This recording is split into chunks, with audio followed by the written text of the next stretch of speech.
ask yourself, is it an abstract? Ask yourself, what do I see? And what is it about this artwork, or what is this artwork about?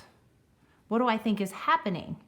If you can't figure it out, maybe it's not about anything. Maybe nothing's happening. Maybe it's a piece of abstract art, lines, shapes, and colors, especially if it's a non-objective abstract art. That means it's not about a person, it's not about a place, or it's not about a thing.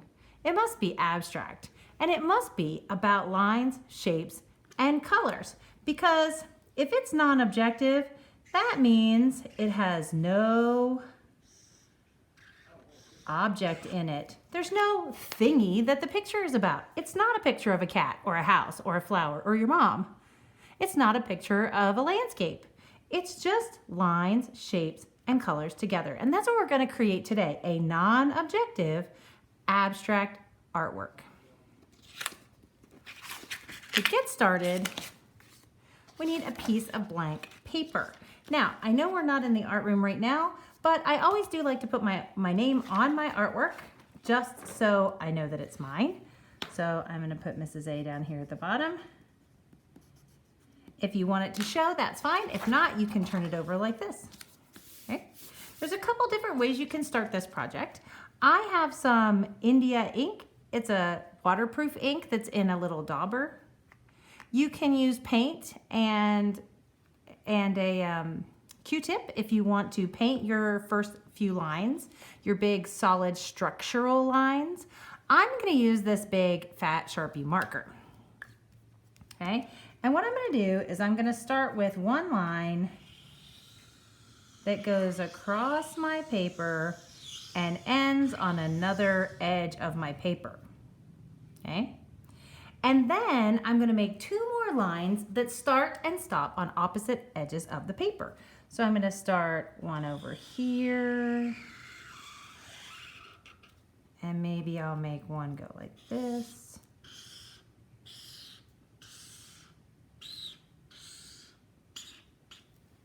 Oh, that's pretty good. Okay, so now I have some nice shapes. So we've created 3 structural lines. I can make some shapes in here if I want to, but I think I want to do that with color.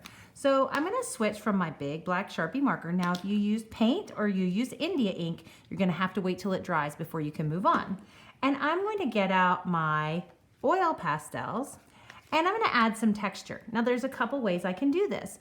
I can just take my oil pastel and I can just make my own pattern or texture. Notice that I am not filling the shapes in with a solid color. I'm using different lines and shapes to create patterns within my shapes. There's a lot of white space right now, but that's perfect because we're going to actually be painting over this later. Okay, another way that you can use the oil pastels to create texture in here is to use a rubbing, just like we did in our texture notebooks. And so I happen to have my little cutting board here that has the little zigzag patterns, and I'm going to try that in kind of a small area. So I'm going to put my paper down on here, and I might even want to make sure this is a little bit thicker paper, so I might want to do a little practice to make sure. Oh yeah, that's going to come out really well. Okay, so I'm going to use, let's see, I think I'll use a darker color. I'm going to use this blue color, and I'm going to hold it down, and I'm going to go across. I have to press kind of hard with this, and I'm getting some nice textures in here. So that's a nice little texture spot right there. I can take this outside and add some textures and all those kinds of things. So I'm going to go ahead and add my textures now. I might